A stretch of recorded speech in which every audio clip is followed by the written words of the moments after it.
আমার খবর। তাপপ্রবাহে নাজেহাল বীরভূমবাসী।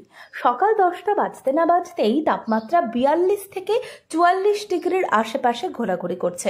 অন্যদিকে আসন্ন লোকসভা নির্বাচনকে উপলক্ষ করে বিভিন্ন রাজনৈতিক দলের কর্মসূচিতেও জমজমাট বীরভূম জেলা। একদিকে আবহাওয়া দপ্তরের নজর রয়েছে তাপমাত্রার উপর, মানুষকে সচেতনতার বার্তা দিতে তারা নজরদারি চালাচ্ছে।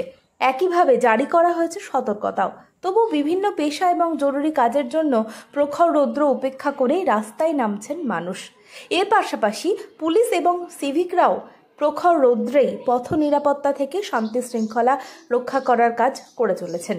এই সমস্ত মানুষদের কথা ভেবেই মারগ্রাম থানার ওসি মোহাম্মদ মিকাইল মিয়ার আন্তরিকতায় স্থানীয় থানা এলাকায় বিভিন্ন জনবহুল জায়গায় জলছত্রের ব্যবস্থা তথা স্টল খুলে দেওয়া হয়েছে। সিভিক ভলেন্টিয়ার্স এবং অন্যান্য পুলিশ কর্মীদের নিয়ে এই জলছত্রের আয়োজন সাধারণ মানুষের সাহায্যার্থেই বলে জানা গিয়েছে।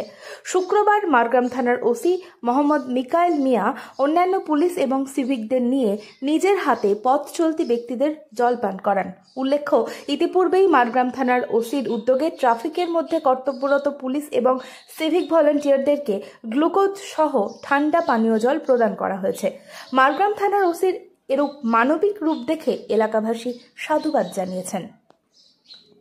জেলা স্বাস্থ্য পরিষেবায় নতুন দিনের সূচনা। এমআরআই, রেডিওস্কোপি, সিটি স্ক্যান পরিষেবা এবার শান্তিনিকেতন মেডিকেল কলেজ ও হাসপাতালে পাওয়া যাচ্ছে।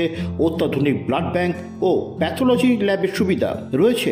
10 টাকায় ডাক্তার দেখানো এবং ওষুধে 62.5% পর্যন্ত ছাড়ের সুবিধা। তাই আর দেরি কেন? আজই আপনার প্রিয়জনের চিকিৎসার জন্য আসুন আন্তর্জাতিক পরিকাঠামো আর অত্যাধুনিক প্রযুক্তি নিয়ে গড়ে ওঠা শান্তিনিকেতন মেডিকেল কলেজ ও হাসপাতালে।